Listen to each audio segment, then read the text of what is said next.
Hi everyone, welcome to the channel After All That Years. I found out my marriage was over at a company Christmas party, watching my wife dance with another man like I didn't exist. The ballroom was packed with her colleagues, everyone dressed to impress for what was supposed to be a celebration. I stood nursing a scotch that had gone warm in my hand, watching Jennifer work the room like she owned it. She looked stunning in this emerald dress I'd never seen before, too elegant for a simple office party, but she'd brushed off my comment that morning with a wave of her hand. Something felt wrong from the moment we walked in. Jennifer barely acknowledged me after the initial introductions, drifting away to chat with co-workers while I found myself standing alone by the bar. At 62, I'd gotten used to feeling invisible at these work functions, but this was different. She seemed almost embarrassed by my presence, like I was cramping her style. I'd been married to Jennifer for 15 years. Second marriage for both of us. We'd met at a grief counseling group after losing our first spouses. Back then, she'd clung to me like I was her lifeline. Now, watching her from across the room, I felt like a stranger in my own life. The music shifted to something slow and romantic, just as I noticed him, tall, probably mid-50s, with the kind of easy confidence that comes from never doubting yourself. He was making a beeline for Jennifer, and she lit up when she saw him approaching. Even from where I stood, I could see her whole demeanor change. Then he extended his hand, and she took it without hesitation. They moved to the dance floor like they'd done this 100 times before. His hand settled on the small of her back with the familiarity that made my stomach drop. She tilted her head back and laughed at something he whispered, her fingers playing with the hair at the nape of his neck. The entire room seemed to notice. Conversations quieted. People started stealing glances between the dancing couple and me, standing there like a fool with my drink. Some looked uncomfortable, others almost amused, like they were watching a car wreck in slow motion. I felt the heat creep up my neck as the whispers started. They knew something I didn't, that much was obvious. The way they danced, the intimate way they moved together, it wasn't the polite shuffle of colleagues. This was something else entirely. "Jennifer," I called out, my voice cutting through the music louder than I'd intended. The band stopped mid-song, every conversation in the room died. All eyes turned to me, including hers, and for the first time all evening she was looking directly at me, but instead of the sheepish expression I expected, her face showed pure annoyance. "Do you think it's appropriate to be dancing with another man like that when your husband is standing right here?" Her face went white, then flushed red with what looked like rage. "Paul," she said through gritted teeth, "you're making a scene." "A scene?" I let out a bitter laugh. "The only scene here is you and—" I gestured toward her dance partner, who was watching this unfold with what could only be described as smug satisfaction. "Paul, maybe you should relax a little," the man said, his tone condescending. "Jennifer was just having some fun." That's when something inside me snapped.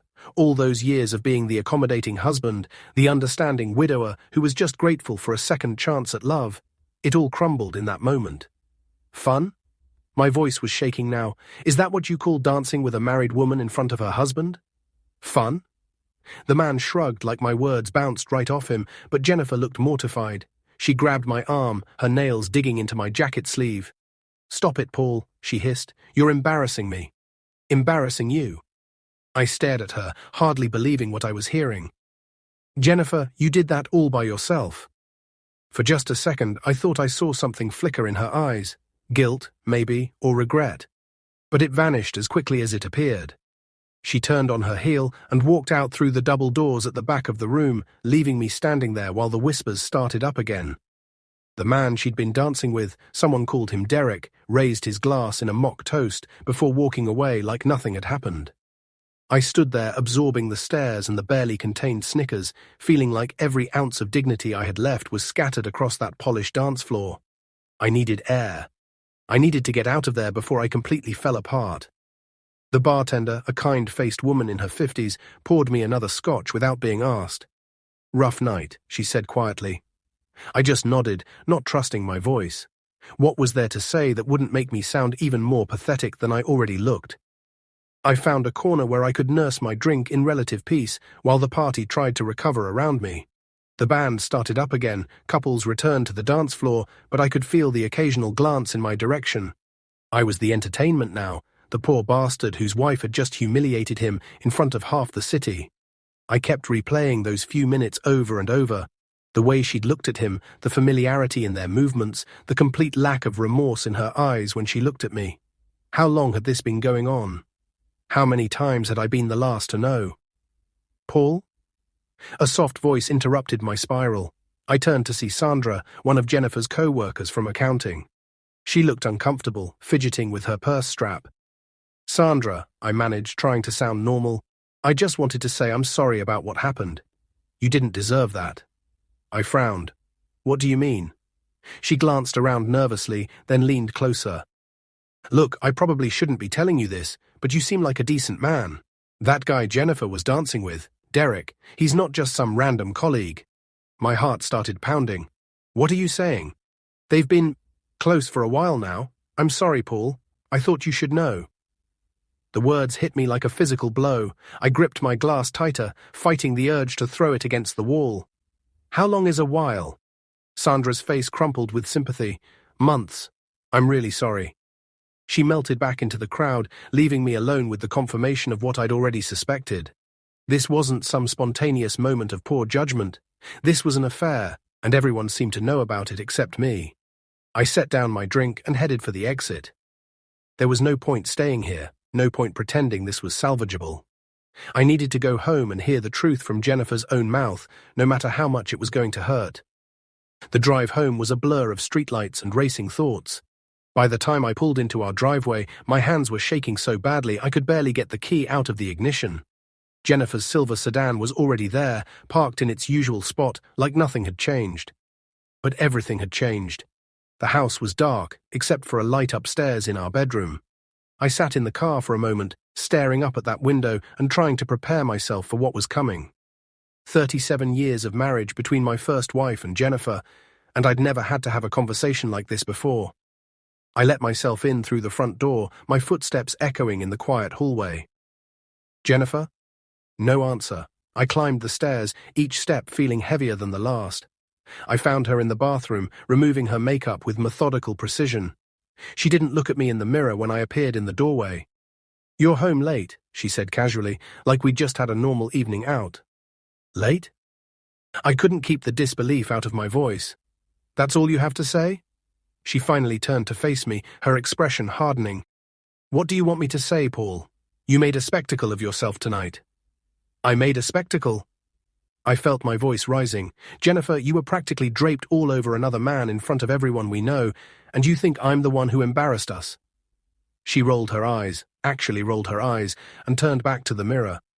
It was just a dance. You're being dramatic. Don't lie to me.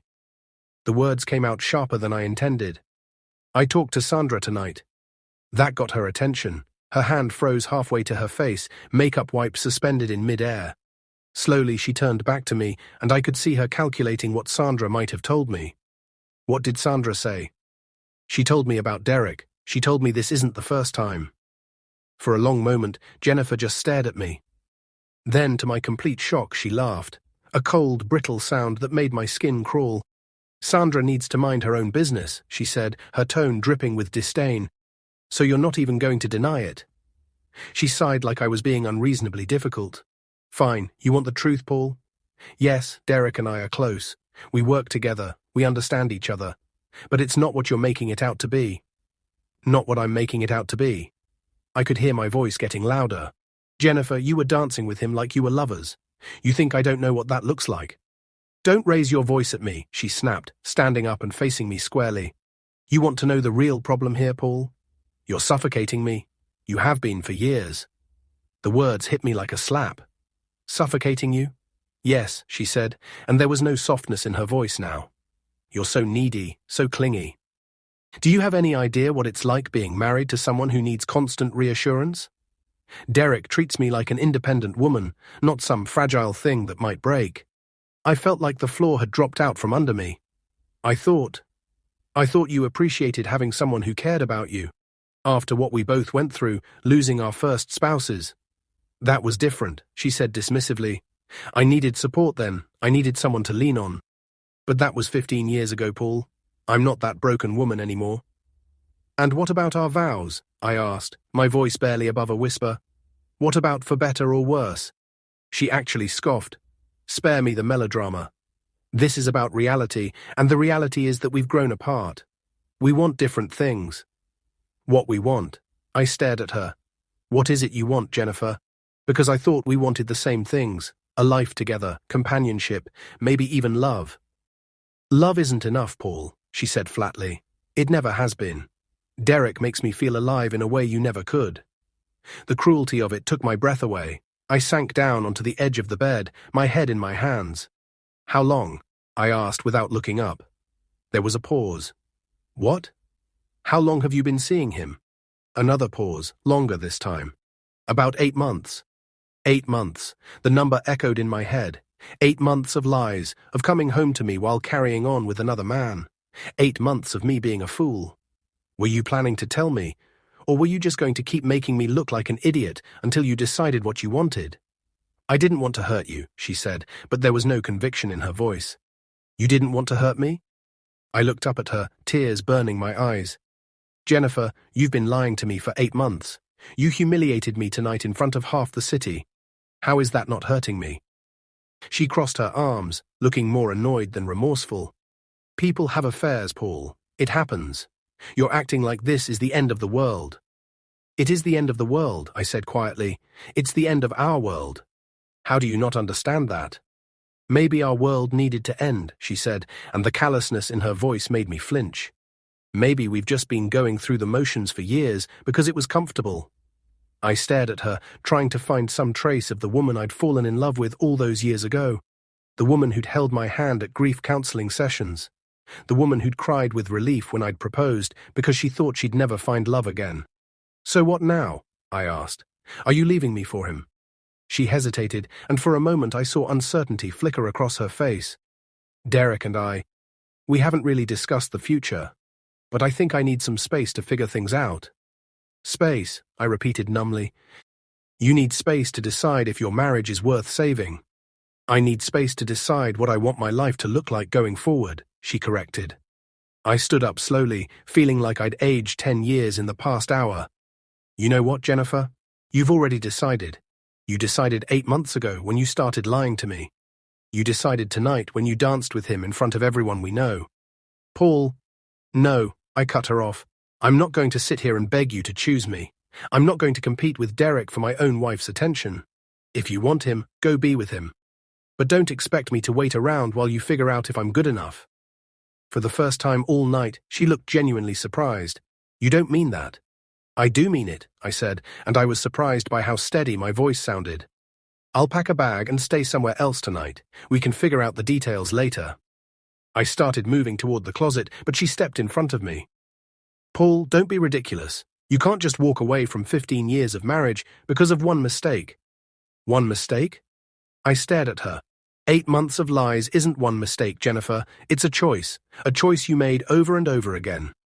She opened her mouth to argue, but I held up my hand to stop her. I'm done talking about this tonight. I need some air, some time to think. I packed quickly, throwing clothes into a suitcase while she stood there watching. When I was finished, I looked at her one more time, hoping to see some sign of regret, some indication that she understood what she was throwing away. But all I saw was irritation and impatience. I'll call you tomorrow, I said. She didn't respond. She just stood there as I walked out of our bedroom, down the stairs, and out of the house we'd shared for over a decade. I drove to a motel on the other side of town, the kind of place where you pay by the night and nobody asks questions. The clerk barely looked up when I signed the register. The room was small and depressing, faded carpet, thin walls, the lingering smell of cigarette smoke despite the no smoking signs. I sat on the edge of the bed and stared at my phone, thinking about calling someone, anyone, just to have a voice to talk to. But who would I call? My brother lived 3 states away, and we'd never been close. The few friends Jennifer and I had were really her friends from work. I'd let my own friendships drift over the years, too focused on being the husband I thought she wanted.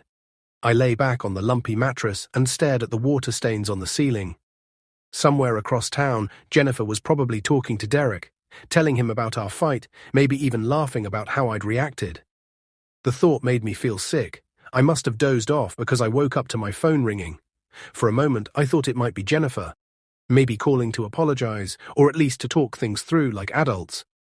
But the caller ID showed a number I didn't recognize. Hello? Paul, it's Derek. My stomach dropped. What do you want? I thought we should talk, he said, his tone reasonable and calm. Man to man. Man to man. I sat up, anger flooding through me. You think sleeping with another man's wife makes you a man? Look, Paul, Jennifer told me things have been difficult between you two for a while. She's not happy.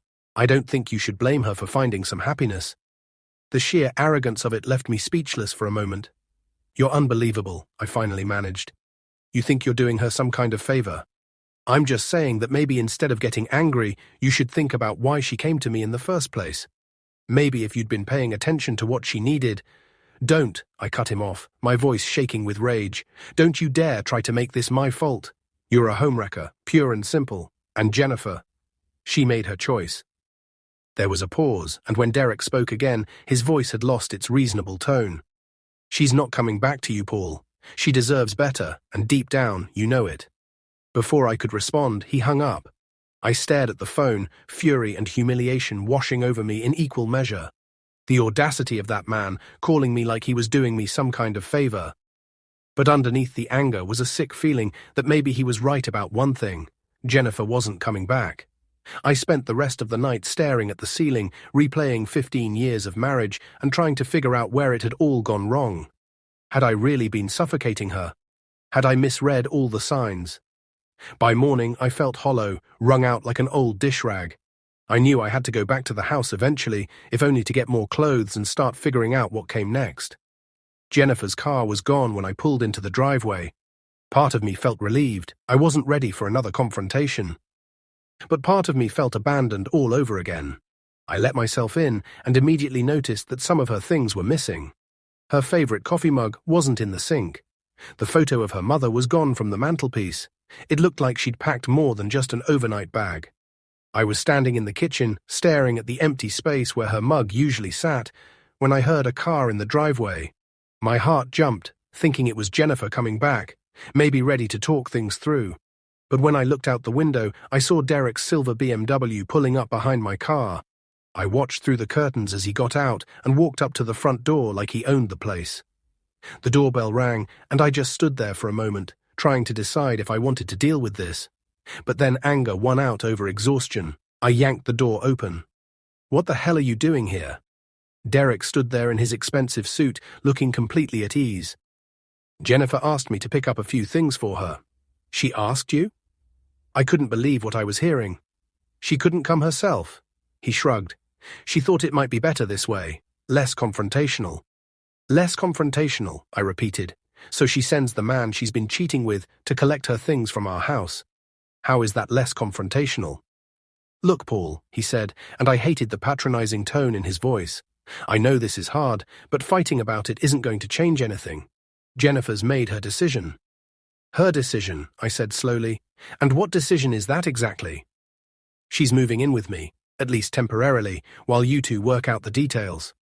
The words hit me like a physical blow, moving in with him. After 15 years of marriage, after one fight, she was moving in with the man she'd been cheating with. She couldn't tell me this herself.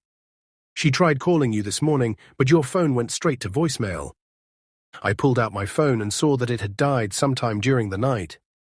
In my emotional state, I'd forgotten to plug it in. So she's done, I said, more to myself than to him. Just like that. Derek had the grace to look uncomfortable for the first time. I'm sorry it worked out this way, Paul. I really am. No, you're not, I said quietly. You got what you wanted. I stepped aside and let him in. What was the point of fighting it?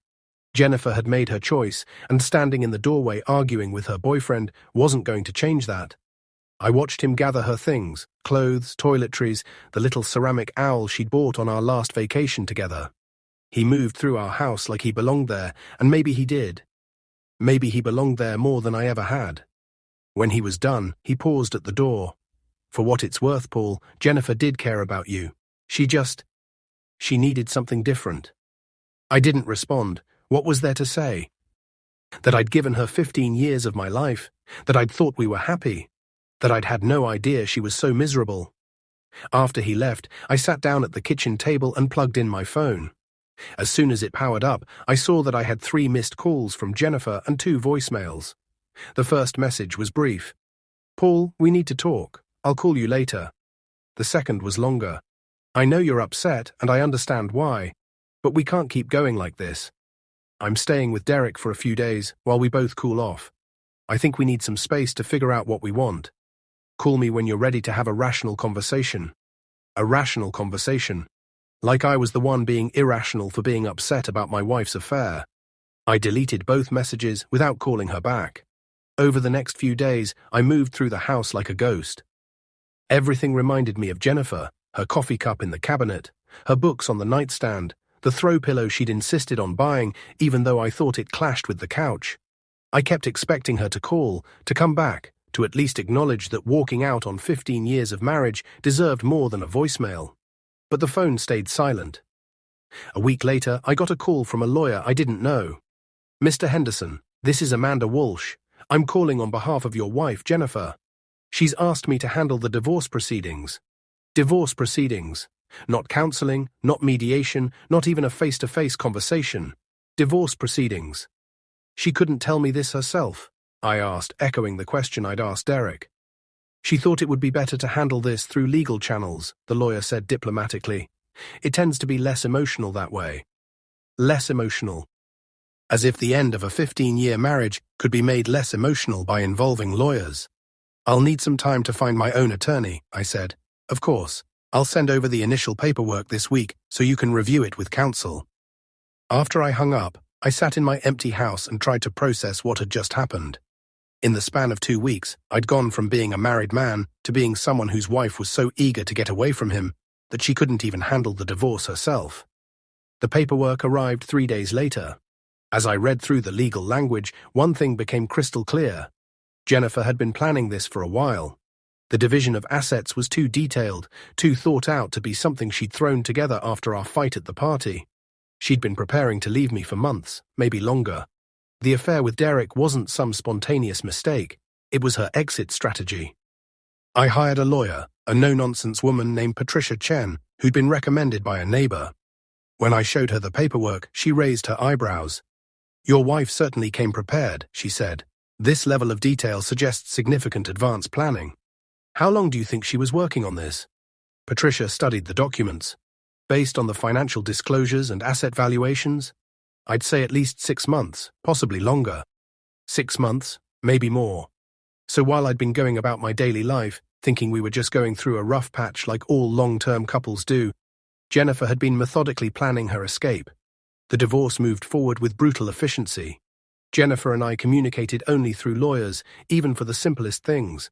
When she wanted to collect more of her belongings, her attorney called mine to arrange a time when I wouldn't be home. I started to understand that this wasn't just about Derek. Derek was just the catalyst.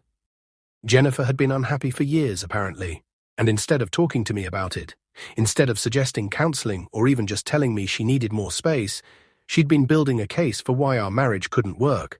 The final papers were signed on a rainy Tuesday in March, exactly 4 months after that Christmas party that had started it all. I sat in Patricia's office, scrawling my signature on document after document, officially ending 15 years of marriage. "Are you okay?" Patricia asked as I signed the last page. I thought about the question. Was I okay?